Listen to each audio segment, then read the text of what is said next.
साक्षी. अहो बघा बघा आपल्या गल्लीत नगर परिषदेची घंटा गाडी आली.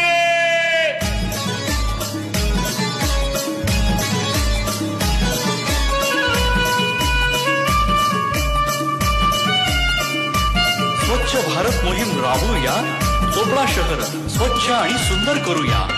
स्वच्छ भारत अभियान राबवूया राबवूया. स्वच्छ